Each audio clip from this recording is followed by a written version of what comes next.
Okay, we're recording in progress. I think there's absolutely some truth to what you're talking about, David, that people are saying, professors are saying students don't read anymore. But I think a lot of it is to do with the expectations of how things are written, like journalism these days. Every single article has to start with Johnny walks down the street with his dog. It's 8 o'clock. He just talked to his mommy and all of this human stuff. I skip every single first 2 paragraphs of any news story because it's the fluffy personal point, right? There's nothing of value there. So that's one thing. And in academia, a lot of it is fluff, right? And if you really find an amazing article, yes, of course you should read every word. But we saw the statistics, the cover story of Nature magazine is that what? The average academic article is read by 10 people. And people don't follow citations. Those are interesting issues. I think partly it is because, just as I think everybody's been saying, they look like shit on a computer screen. If you have it two pages up, which fits the screen, you got 4 columns of absolute rubbish. So yes, readability is absolute key. And that's why I listened to Mark and made select text space Mark at least a single column with 1.4 space in between.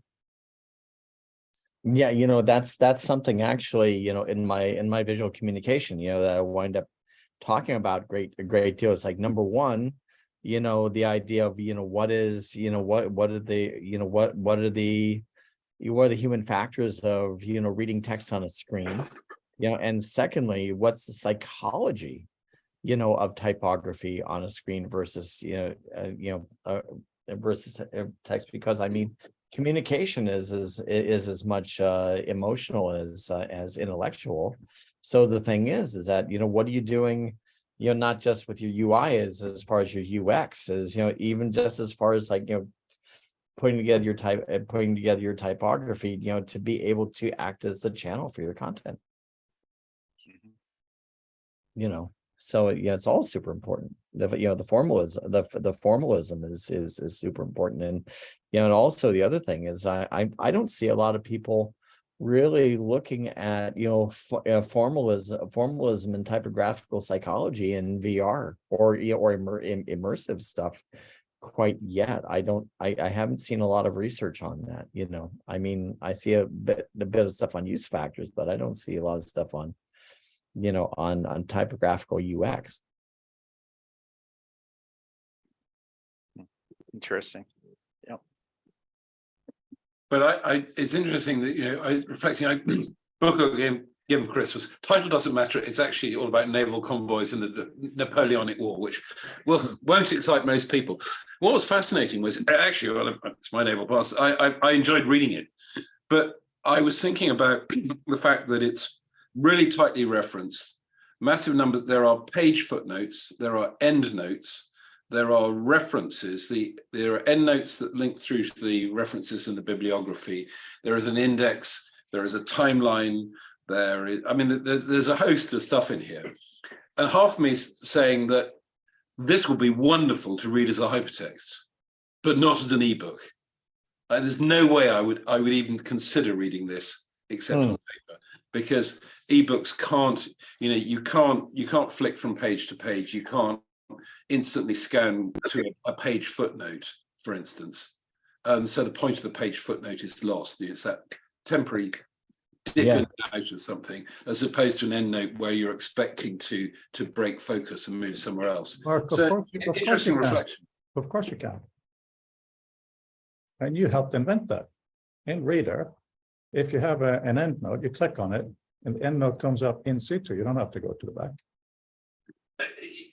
Yes, but generally that's an except. That sort of thing is an exception, and I just it's made me reflect again on. And I'm just in the process of starting to write a book with someone, and one of the discussions we're having is whether we're actually going to write a book or write a hypertext, which may have a linearized output form for somebody who absolutely has to have, say, a PDF, but it won't be written with that in mind, because you actually end up structuring things, I think, in a quite different way. To use a very high school university term, I think that is a false dichotomy, because You know, it used to be, sorry, just remember I have to take something out of my bag here. Because it's, Mhm. at the very basic, hypertext is around linking, and linking lends itself to smaller units connected. But Bent did a very nice 6-minute video on his interpretation of hypertext, where he says that for him, hypertext is text that is richly interactive. And I think that goes quite far along to Ted's definitions anyway. It's for God, the author, and God, the reader, as he said once. You know, of course, he said many things over many parts of his career. So I would say, for instance, that the text in my software reader is absolutely hypertext. It's not the standard hypertext. It's not completely free flowing. And the text that Fabian has in his completely 3D environment, where even every single type is 3D, is also hypertext. So that's why I'm kind of leaning towards the Doug term of augmented text, just meaning text that isn't completely, utterly frozen. Because the term hypertext for us, I think, has so many strong and positive associations, but they may also constrain us a bit. Does anybody remember Steve Holtzman's perspective view? It rings a bell. It was a 1990s hyper browser that was starting to point back towards, you know, the original Nelson idea, but in other words, it was just kind of like something that, you know, it was a browser based, you know, hypertext hypertext reader, in which, you know, you would go up to a text, and of course then it'd fractally expand. You can go, you could change your zoom level and go into it, and matters like that. And you know, that's always been, you know, something that's been interesting to me. But you know, it's just I mean, I came to this, you know, partially from writing, but also came to this from art and design. And the one thing that I think is very interesting is that Davin Heckman, who's my colleague here from Electronic Literature Organization, who comes to this from literature, you know, he said, do you understand how radical a departure for us in critical studies and literature the notion of the hyperlink was? And you know, to me, is the fact that I had grown up in technology, and I had, you know, grown up with all these media, you know, mediations and all that sort of thing. To me, it was just, you know, such an obvious thing. But then, you know, when I really thought about that, and I think about things like Reader and, you know, your work, Frode, and all that sort of, and it's like, you know, in the world, all the work doing here is you know, this is something that after that conversation, things really unfolded in my mind as the radicality of something, you know, that we now see as basic as the hyperlink. And then, you know, as what we're talking about here is that, you know, as it's hooking through footnotes and references and all these sorts of things, and how it basically creates the scaffold, you know, discursive scaffold for an electronic document. You know, these things are, you know, these things are transcendent. So if I may jump in here, going back, Frode, to what you were saying about academic writing, and also just the whole misinformation, disinformation, malinformation problem of the internet. Well, you've had a similar problem with academic writing since day one, where authors will make references to articles to provide some kind of validity for their claims. And so then you go to the reference. Now, do you then go to the article that was referenced to see if the article actually supports the claim? Not very often. With hypertext, and this is something I did actually with Highlighter, I wrote an article which was published in InfoScience, but for my own version, everywhere I made a claim, I put in highlight IDs, which were links to places in the documents that I was referring to that link not just to the document, but to the actual blocks of information, to use Bob Horn's term, that was the basis for my claim. So a particular sentence in my document might have 3 IDs to 3 different documents, and you can see exactly how what these other people wrote was related to what I wrote, which let's say was a synthesis of those 3 perspectives. And I think that is one of just a very practical application of technology. So people are so incredulous and doubtful, because there's so much untruth or lying on the internet, or distortion. So this is one way to bring some kind of a way of validating information. You make a claim, okay, where did it come from? And then someone can say, well, you misinterpreted it. I don't read that the way you read it. Or you're cherry picking because there's other ideas over here that contradict yours, and so forth. And right now we have something that's very opaque, and people can, put in all kinds of references that may or may not support actually what they're saying. And it's a shortcut too. You just grab a few references and you don't even have to read the articles. It just, here's some stuff I'll throw in there. And that happens because people are under a lot of pressure to publish as much as possible. And an interesting thing I've discovered too is that assuming people are working these things in good faith, as I'm following from what you've just said, but assuming for a moment they're in good faith, it's how you reference something that is an effect and a reflection. So it can't be attached to a particular word or a particular chapter. It was quite interesting in helping someone who was just trying to understand a particular academic formatting, where stuff went. And it was quite interesting because, it was quite interesting the way they quite arbitrarily, I think, it's a classic thing of wanting hard-edged rules, was doing things like putting a citation note after a sentence ending, thus changing the scope of the referencing.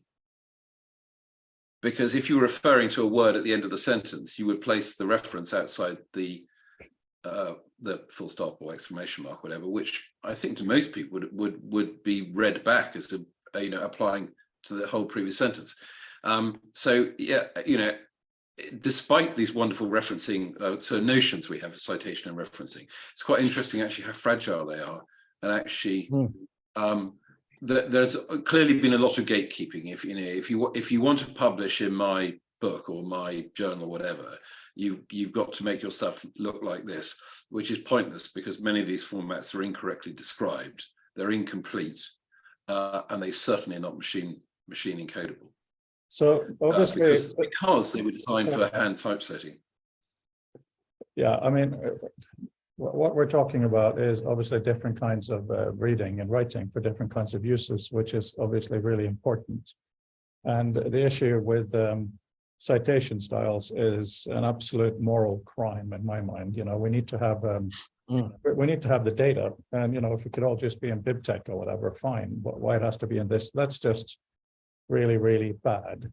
But I want to repeat what Mark said in a way, because I came to it from a different place. I had also implemented in my system paragraph level addressing, which is a very big Doug Engelbart thing. He says it's crucial. You should have high resolution addressing, he called it.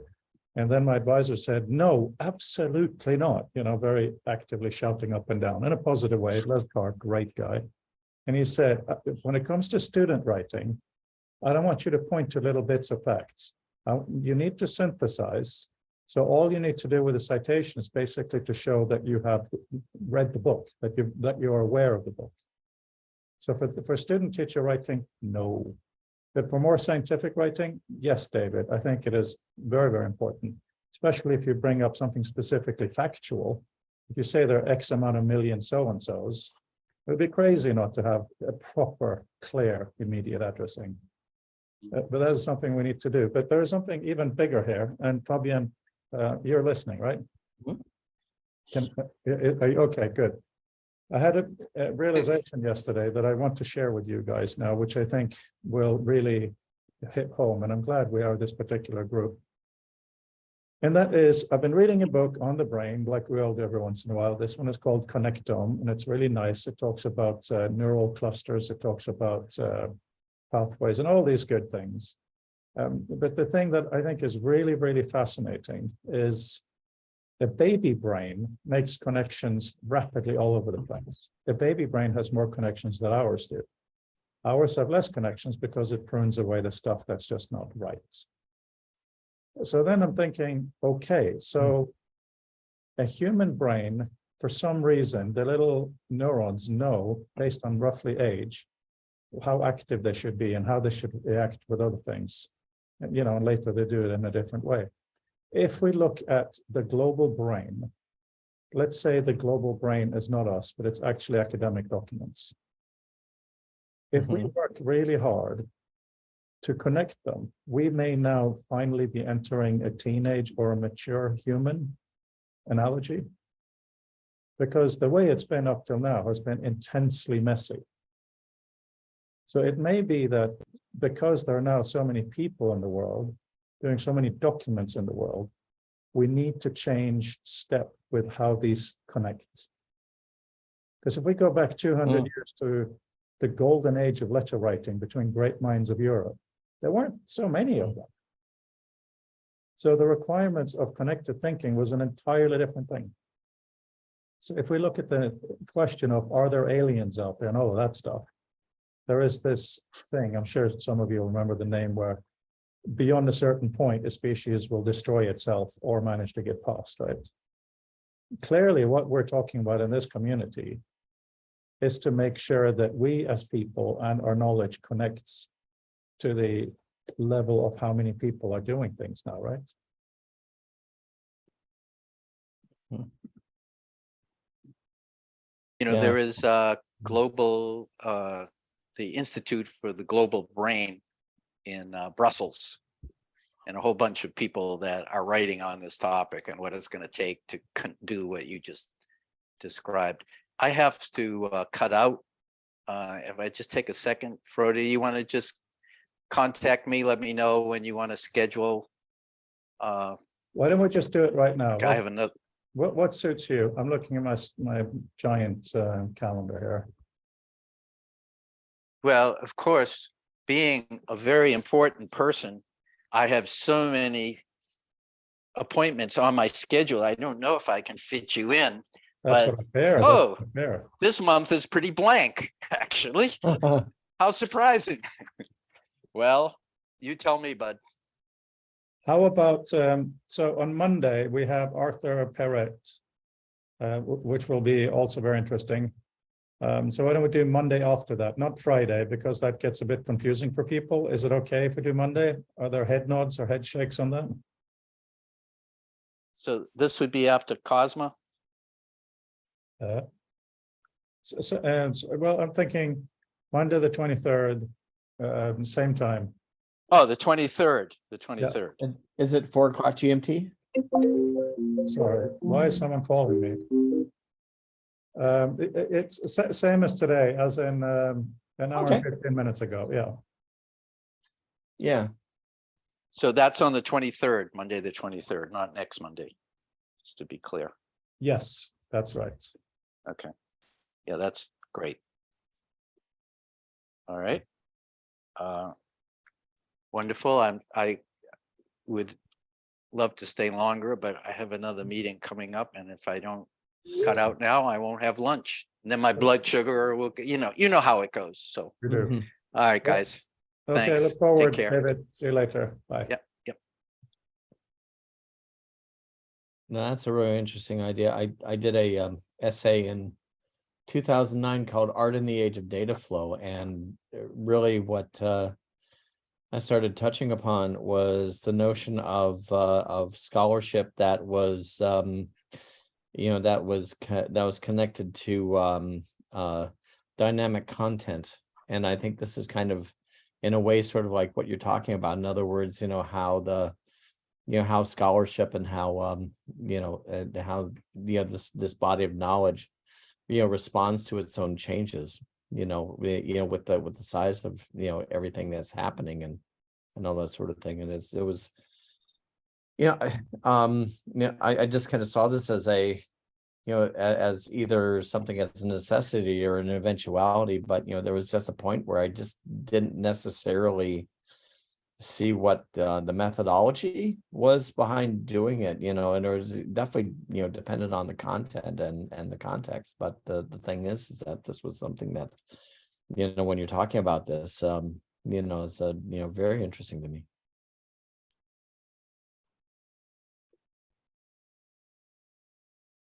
I know we're recording, but for the pitch thing that I talked to you about earlier, I have to be careful not to talk about this, I think that in the normal world, the whole, oh my God, we're saving the world, the planet, blah, blah, blah. It can so easily become sounding either hysterical or, if it's part of actually doing something, sound like it's just a manifesto pledge for a business that wants to justify itself, right? It's very, very hard to say. We see the problem here, so we're trying to do this. It doesn't last very long until it seems to be bullshit, right?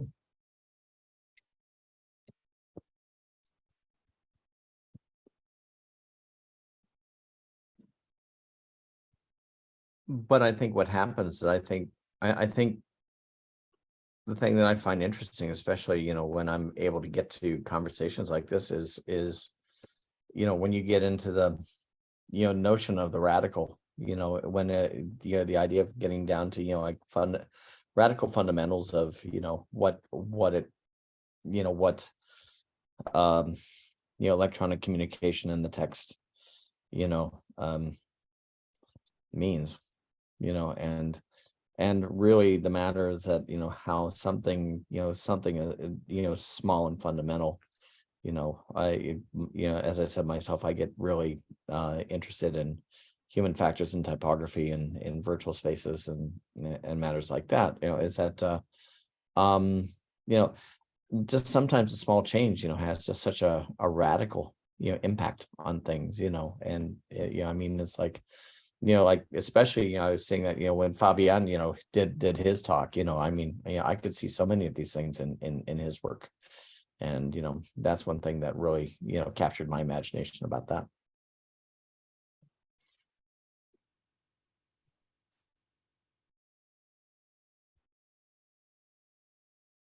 Yeah.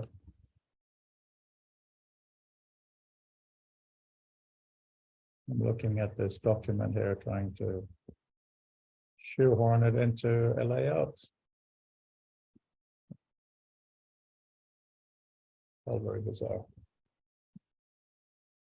Which, by the way, I want to say, Fabian, I really enjoyed your presentation the other time on the stuff you're working on. So, thank you again.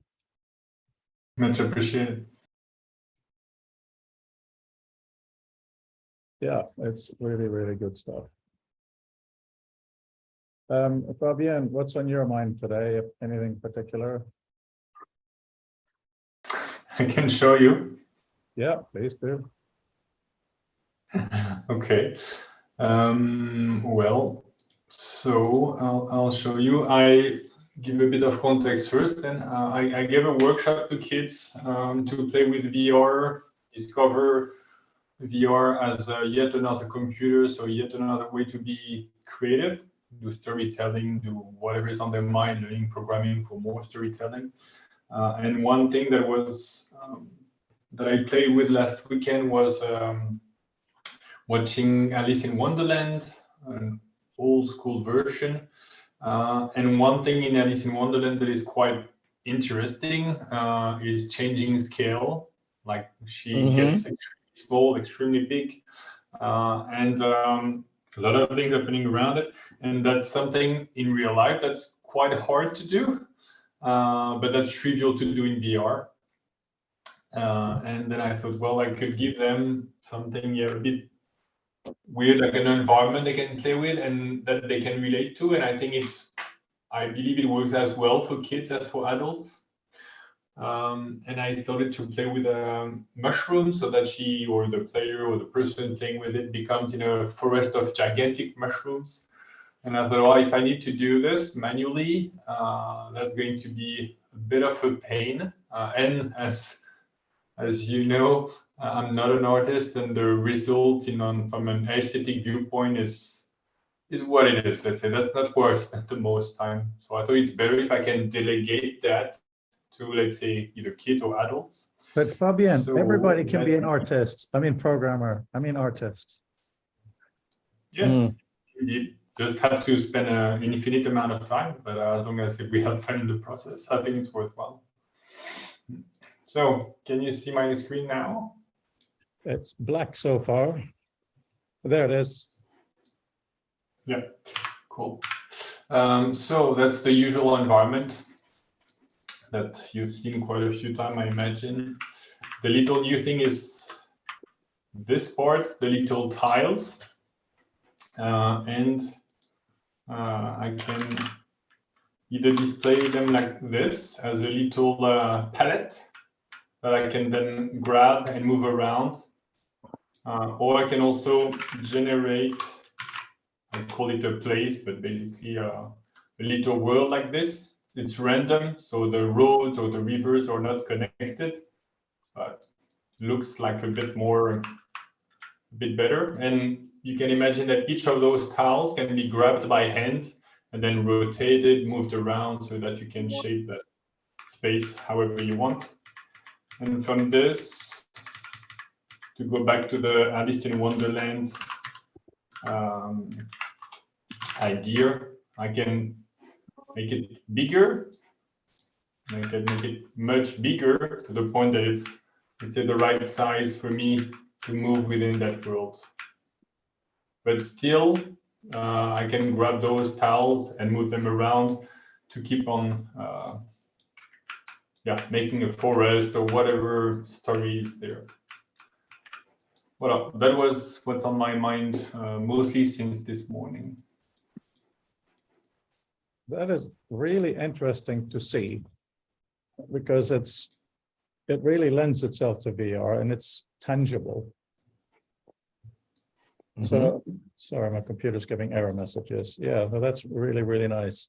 I'm going to tell you two things, and then hopefully you can come back with something regarding this to that, because in my pitch document, two of the insights I refer to show that I'm not a complete VR novice is number one, reading text in VR with current hardware, not brilliant. However, having text on a big area is really pleasant, which is very, very odd. So if you look at nodes, that's nice text. That's something you can't know until having tried it. Second thing is this thing of having a huge mural or whatever. Joystick walking is awful. Pinching doesn't give me nausea. Last night, I also did a shooting game. And I told Mark one thing about this. And one thing that was really nice, I can't remember what it's called, but whatever. It uses the whole body, first of all. So if I want to talk to someone, I have to go to my left shoulder and click grab, because that's where the microphone is. If I want to use the iPad for navigation, I have to grab something from behind me. If I want to use a syringe, it's in my leg. If I use a hand grenade, it's here. If I want to use the hand, everything is spatialized, which is something we kind of touched on. But one surprise was that if I use the joystick for walking only to go forward, so I would stand up and turn my body physically, and I only went forward, I didn't feel much nausea, which is really, really odd. Why hasn't this been found out in games before? Why don't they give you only the power, like a booster to go forwards, you have to move? It completely changed my stomach. So those insights, which Fabian, you know all about, the kind of shapes that you put out there today, what did you get from that? Was there anything where the children interacted with it that was non-obvious? So they did not interact with those shapes yet. I'm the child who did play with the shapes because I'm setting it up. I hope they will. So far, the kids who did try my environment, I'm trying to remember if they played with any 3D model. I think they just played with text pages of actually the future of text as a draft. But I don't even think back then I loaded a 3D model.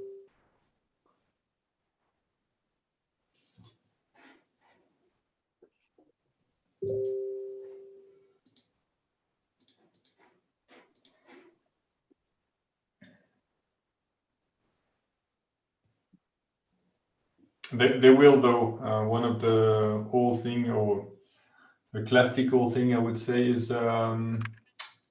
Michael Risnick and Seymour Paper with Scratch and the little turtle moving in space that I've done way back when. And one thing that I do hope is to have the text with the code visible, a 3D model, a turtle, a rabbit, of course a white one, and then making it evolve around space, or letting the kid tell that story through space. So it's pretty much all there. But yeah, I don't know if I mentioned it before, but I did not want to make the workshop also, or the discovery session with kids, infantilizing. I did not want it like, oh, cute little things here and there, and assume that somehow text was too hard or code was too hard, or so. Yeah, that tension there, I'll see how it results. But they did not play with the 3D models, and the tiles of today is like literally did not work 3 hours ago. So that's very fresh. It's just so pleasant to see this, because so much of VR is it's just not real. And I mean, Dare Brandel, who's not here, you know, he doesn't actually work very much in VR, which is I find really annoying, because you know he has such a strong interest, and the current reality of it is so important. I don't know, there was some kind of a TV or movie the other day. Reality always wins. You know, you've got to know these things. So it's just, yeah, no stuff. Is this available for us to see in our headsets? Yeah. Link, please. It is the usual link. It's always live. It's always in the same place. I'll still put it in the chat. Thank you. For a couple of years at ELO, something I was talking about as the narrative structure was gravity in VR. I So didn't in hear other you. words, you know, going from You glitched for a second. It's what in VR? oh, okay. No, I was you know, for a couple of years I was talking about gravity as a narrative structure, you Gravity, know, and that's so it. basically the idea, yeah, in other words, you go someplace, you know, you walk someplace, or one, and then all of a sudden your gravity would not necessarily just flip, or it'd, you know, go at, you know, a 90-degree angle, and then that would, you know, and then that would you know, put your yeah, I like to explore, you know, notions of spatial form that, you know, that Joseph Frank looked at, and you know, the idea is that, you know, what would that do to, you know, the sense of narrative form that I was doing in, you know, in the spatial environment that I was doing in VR, you know, by literally, you know, changing, yeah, at one point or another, you know, you're having to deal with, you know, you know, like a 90-degree gravity shift, you know, and so it's, you know, basically, you know, rotating you at that point, or the idea of, you know, dealing with something that, you know, almost kind of an Alice in Wonderland sort of things. You're having to, you know, it's like the old Fred Astaire scene, you know, when he's, you know, dancing around the you know, around the thing. So what happens in a virtual space, you know, to your, you know, to you in a informatic or narratological sort of sense, is that, you know, when you know, you wind up with radical notions that start changing on you, like the idea of gravity forcing a different perspective of dealing with your content. It's something indeed that to me it's kind of crazy how those are like such low-hanging fruits, like gravity, physics, scale. Like in real life, it's really hard. Like you have like, yeah, even just to imagine it's tricky. Like you need to build a huge thing, even with carton boxes. It's tricky. Make to make a whole theme park. If you want something very big, small, you need to be extremely finicky and precise. And yeah, changing gravity, you need to fly, and then have the plane like go fast down. All this. But then in VR, yeah, you change the gravity, you change the physics model. All this is so it's actually I hate to talk about the things I have planned because it stresses me, and then yeah, I want to get them done so that I can think and see further, hopefully. But the gravity aspect, it's something that I hope I did not shocked Andreas the other time, but when she mentioned architecture, and I said yet that scale itself was not sufficient, that physics itself needs to be challenged. And then, yeah, playing, for example, with chemistry so that the chemical particle or compounds can be played with, but like tinkered with, and how we can play with the different physics at different scale. Yeah, to me, that's like crazily low-hanging fruit, and I can't wait to literally dig into this. Well, it's the radical notions that we tend to overlook, you know? There was a Unreal Tournament mod called, I can't remember, but it was amazing. It became normal combat. However, low gravity. And just that, low gravity, not even weird things like you're talking about, which is much cooler, but just the act of being able to do everything normal. But if you jump, you get really far. It's amazing how it changes the experience. So it may be low-hanging fruit in a sense, but it's really cool.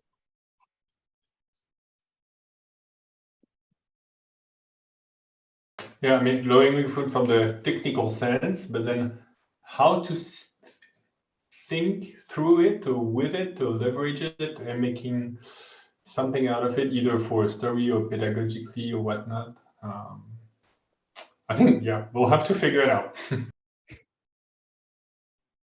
Without gravity, you don't need the low-hanging fruits. You can simply jump to the high-hanging fruits as well. You see, even for metaphors, it's amazing. That's I the wonder worst whether there are ever. similarities between International Space Station and VR without the gravity parameters. So people hang some pens somewhere and they stick there, and if the astronauts come back to Earth, they still do the same, but the pen falls down, stuff like that. I don't know whether it's made up, but it's very intriguing, this thought. Well, it's going to be amazing in our environments, like I said, with this soldier thing where, you know, you have to grab here to speak and all of that. If you take a magazine and put it into your gun, if you don't do it right, the magazine does drop to the ground. So, you know, that's normal gravity.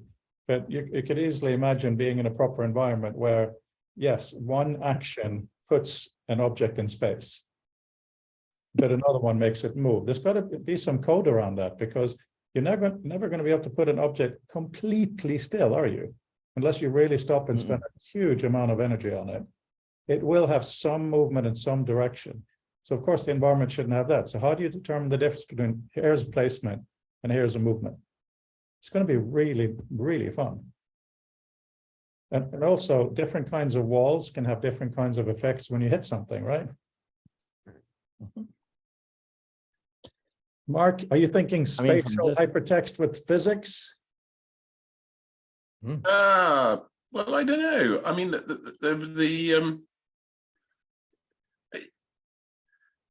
part of the thing at the moment, I think, is actually to redefine the lines of spatial hypertext, because there are some subdivisions in that. Some people just see it as a sort of box and line diagram on a basically a network diagram on a big canvas, and spatial hypertext started out meaning a bit more than that, because, you know, in a sense, the lines really weren't there. It was more about understanding that if this thing is closer to that, it has a different relationship. So you could do fun stuff with physics, because the thing that I find intriguing about spatial hypertext and the notion of doing it on the big canvas of VR, which is more about the size and the malleability of the canvas than it is the extra dimension, is that our associative thinking, you know, these things are not like those things, you know, that this cow is large, that cow is far away, and yes, I think you could subtly play with that. I suspect it plays in terms of the discovery of that, it probably plays into the sort of things that some of us have been talking about in terms of embodiment, because playing around with some of the physics will have more sense when you're doing it to enable something that you can't normally do. But if we can embody the ability to do that, you know, to have 6 arms instead of 2, then there are things that actually then it would, again, it would be interesting to play with some of the physics, for want of a better word, deliberately, because you can exploit it rather than doing it as just as a discursive measure. My intuition on there on that rather is I think it's going to first I think it's going to be pretty fast when it's in place to make sense of it or to leverage it due to I forgot, but the kind of like flexibility we have, like if we how the brain can use whatever thing like a tool, because like an extension of my hand and thus of my body and my mind. So let's say if I were to have a third arm or a 12th arm or whatnot, I think that's the brain is flexible enough to do this. Also, the naive take on physics is one of the kids during the workshop did try to take a piece of text and throw it away, because like, oh, he didn't like it, he wanted to just throw it away, did not move because physics was not there. So some of physics is intuitive enough, but yeah, I don't think there is any onboarding for it. What I think might be a little bit trickier is like really playing with it, like have, I don't know, part of the space with some kind of physics, another with another kind of physics.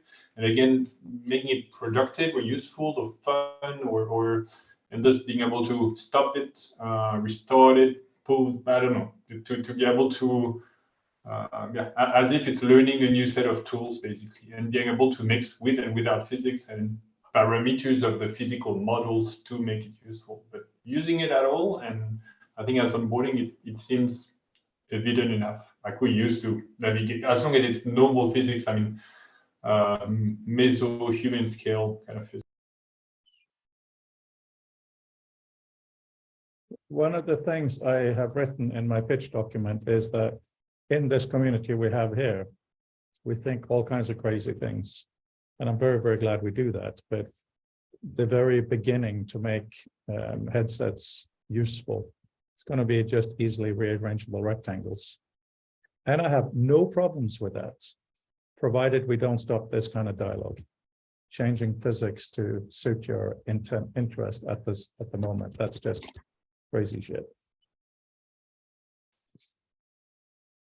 I think the observation actually about the spaceman coming back from the space station, shows how malleable we are. I mean, I certainly recall from the days when I was, my Navy days, when you'd be out for a long time, especially being very rough. And it was interesting how certain things readjusted more quickly. So you step ashore onto the pier, and your body was still adjusting for the movement of the environment you'd been in for the last month or so. If it had been quite rough, and to the extent it would feel alien because the ground was not moving, but you'd adjust to that quite quickly because you had the visual prompts.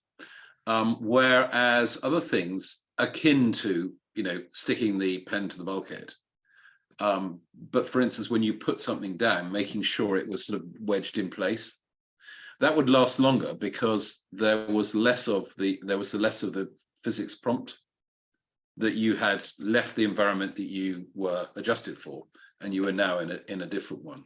So I can definitely have a remembrance of how certain things would last. The echo of it would last longer than others, and I think it's partly down to how quickly you get a clear prompt, which just shows what a fabulous job our sort of brain does.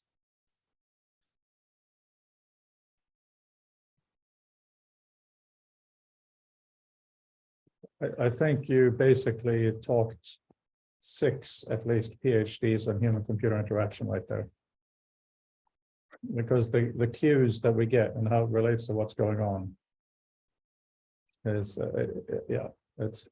it's so funny. I don't often feel like an old man, but about a year ago, well, actually 2 now, goodness, I was about to hire someone to help with some web stuff. And it was a youngish person who was talking all these industry terms, the UX, the wireframe, and all of this up the yin yang, without ever actually relating to what was actually happening. It's kind of sad that these fundamental questions that in the hypertext community and so on, we've been asking for so long, it's like at a certain point, And I guess it goes with all disciplines. There's a stop. It becomes industrialized. And, fair enough, but some people have to keep pushing, right? So thanks for that, Mark.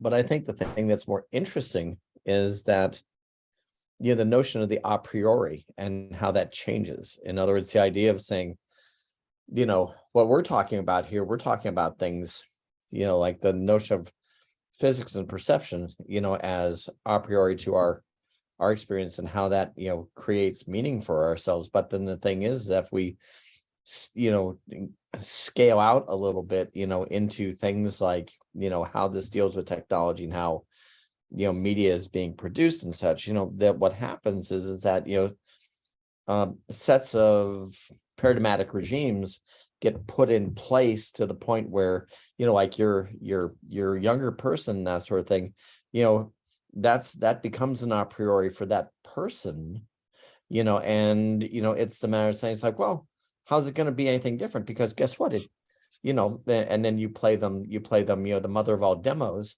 and they just look at you like you just slapped them in the face with a mackerel, just like, what is this? I said, this is what existed before, what you believe is, just the everyday common truth existed. And, and this just, one of two things, either they just kind of go, huh, or their mind melts down because of the fact that, you just completely destroyed their frame of reference.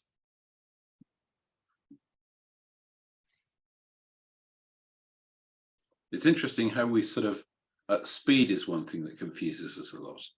I mean, I found it really interesting, one of the lovely things in Dini's lab is she allows people to look at artifacts on the equipment that were contemporary when they were created. And I heard her saying to her students, and take out the sheets I gave you of references, not the one you photocopied and put on your computer, but a bit of paper, write on it, and have a sense of the different timescale it gives. But I think the difference between speed between walking or cycling or driving in a car or being on a horse or something, and at one and the same time, it's quite natural to us when we're doing it, but I find it's difficult to map one to the other.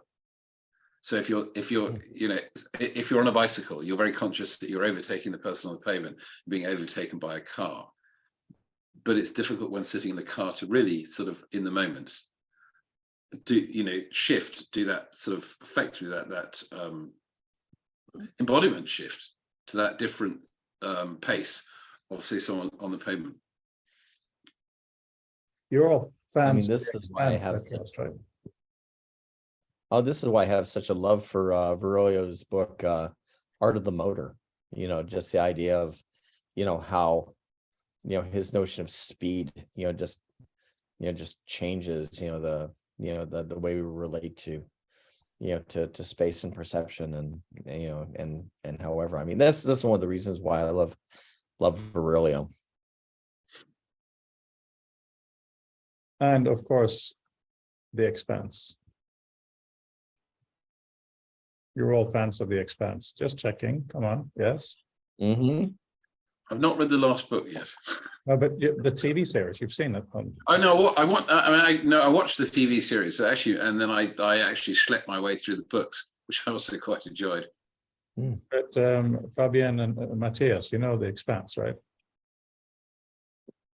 Because the way they deal with real physics in their quote unquote, and then in other ways they don't. I think it's there's a lot of tech in there, but it's not foregrounded, so to speak.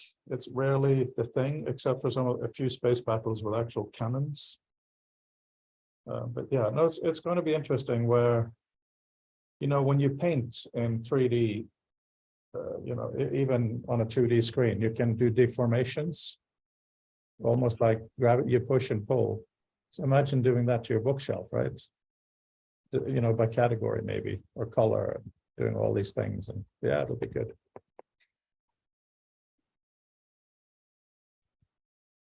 For Yeah, the anecdote, I did a workshop 4 years ago, maybe, on not on the expense, but on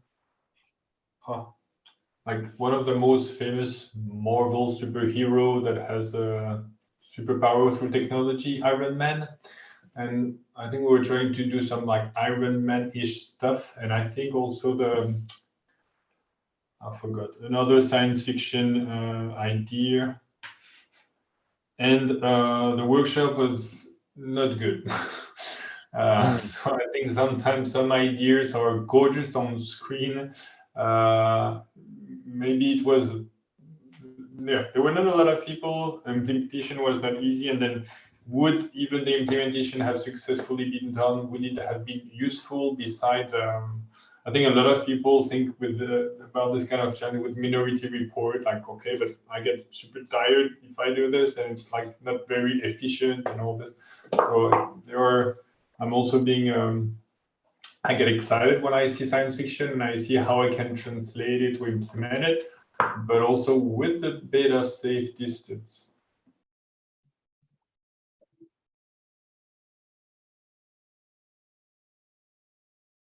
but it's interesting how often I sort of find myself noticing when we describe we're doing something, and part of the coolness is it's a presumption of saving time. We don't always articulate that, but in a sense, what are we doing it? So often we're driven by the sense of this takes me more time than I wish it to. And so I think a sort of challenge in looking at this is saying, okay, well, if we can do different things, rather than just think, in the sense you can have a slightly faster car or a stronger horse. And I think sort of the things that Andrea raised about, so no, well, actually, look, if I had 6 arms or 10 tentacles, what actually stuff that I could I actually do that I absolutely can't do now? Or it might take me a very long time, but not to view it from a sort of time saving, from a sort of Taylorist perspective, and just say, no, actually, these things that hitherto were seemingly impossible, or certainly impossible for one person to do, maybe I can now do. So you've talked about tentacles a few times, and okay, I'll bite. We can't just add another limb, of course. And what is interesting with actual octopi, or octopuses or whatever, they have a lot of intelligence in each arm, plus, central. So today we have GPT in 3 and all of these things. I guess they are becoming more and more of our tentacles because they have a lot of intelligence, but we're supposed to reach out and use them when we need them. So how we choose Does GPT have intelligence? It has. I'm not interested in a deep question of intelligence, like is it conscious or whatever. But what it does have is the ability to do an act that an external observer would deem to be intelligent. In the sense that an octopus will avoid a predator and go find food, GPT-3 will, in many cases, when asked to provide a certain result, make that result. You could say that a pet, let's not name species, but is that pet intelligent because it does what the master orders, or is it intelligent because it refuses to? So there are interesting issues there, but I think we're at the point now where just like you and me, Mark, were arguing over the term aesthetics and all of that earlier. I think we need to probably redefine intelligence. I think it's a very fair point that you stopped me on that.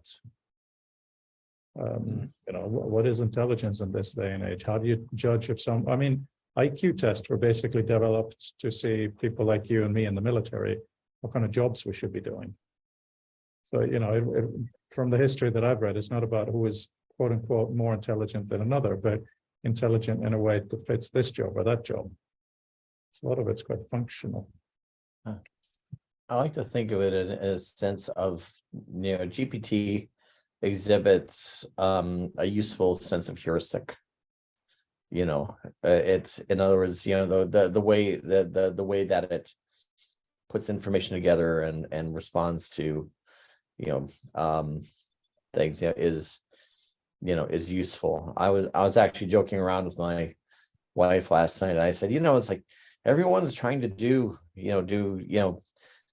artificial intelligence, try to make these things more human-like and more and smarter. I said, what, I think the real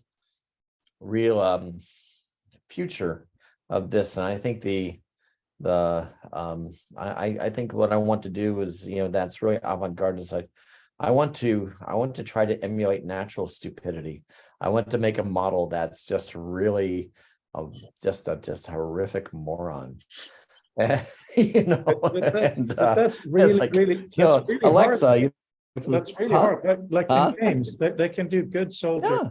that are intelligent, but to make soldiers to make mistakes is actually harder. So I look forward to hearing Yeah, it is. about Yeah, thoughts on that.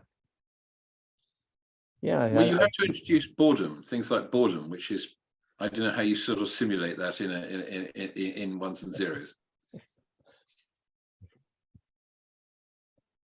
Yeah, once again, this, finding these things, that in the notion of the radix that that people, aren't yet, it's kind of, once again, outside of what people are normally talking about, and sometimes they're just simple inversions, but it's just, the idea of like, trying to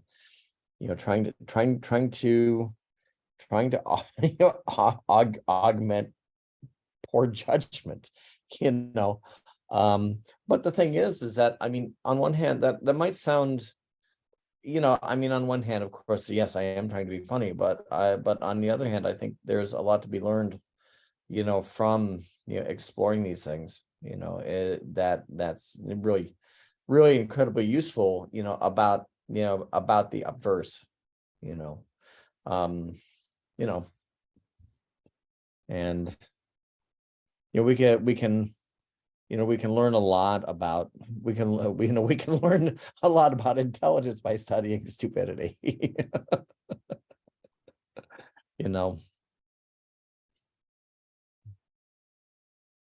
Yeah, I think that makes a lot of sense. Remember when I was doing my master's and in ergonomics and HCI, and the teacher talked about their user errors and novice users and all of this, and I said, why can't we just talk about stupid users? We've all been stupid at some point, right? Somebody can do stupid things. So what's wrong with that? It doesn't have to be a naive user. So Yeah. I mean, it's pretty straightforward human factor study, I mean, sure.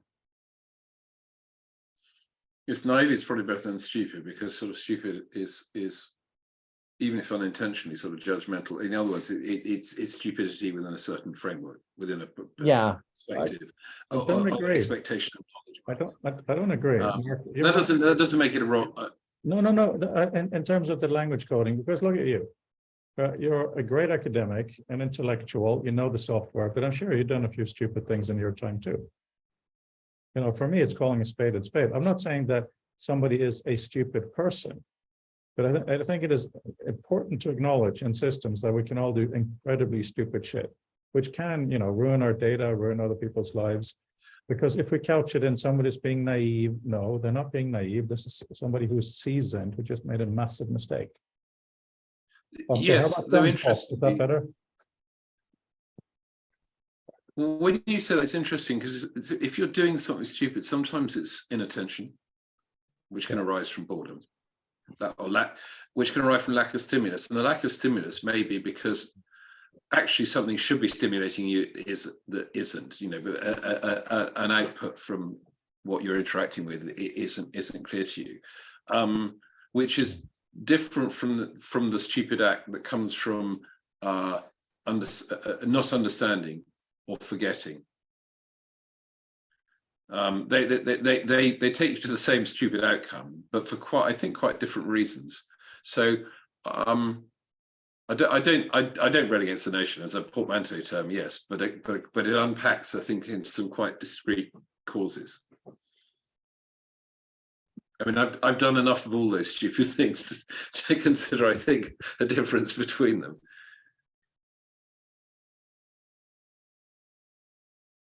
Yeah.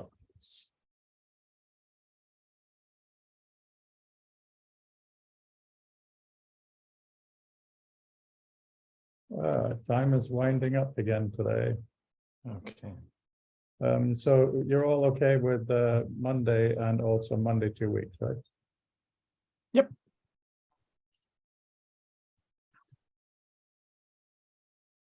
Actually, my classes end at 10 o'clock Central. So I mean that it dovetails perfectly now. So it's great. And I have, on Monday, Wednesday, Friday. So it's like this is now an open area. I have to head out I have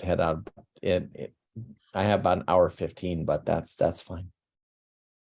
Yeah, then take the time you have. That's good. Yeah, awesome. This is great. I love being here. Excellent. Yeah, glad you're here. Oh, I see Douglas Adams there. Just really briefly before we go. I met him only twice, and he talked about virtual graffiti, where you would leave messages in a place that can only be read in that place. I think that with AR, that's going to be very, very interesting. Hypothesis for London, hypothesis, like we have for the web, but for the real world. How to manage those layers? Who owns those layers? Who owns the real world, right?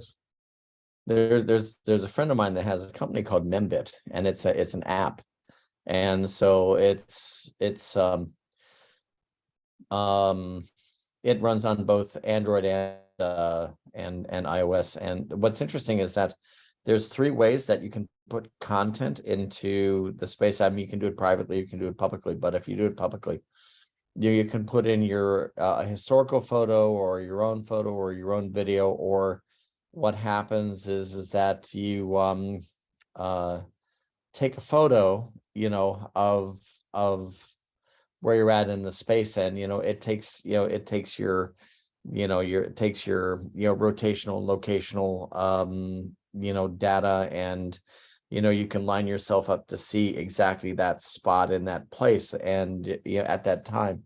And but I think that's it's actually really simple to work with. But I'm going to be doing the installation with the Winona Historical Society in next fall, and I'm really interested in seeing just basically dealing with say like current and then historical photos, and then possibly getting some time-based content or some interviews and such with people in the area. I'm really interested in seeing what sort of what sort of indices that I can create within the space around here.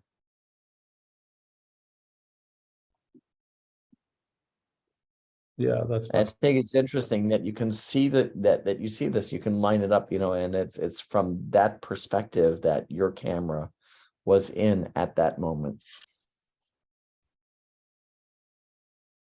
Yeah, these things are fascinating and wonderful and important, and I love them for many reasons, including it really illustrates the importance of metadata.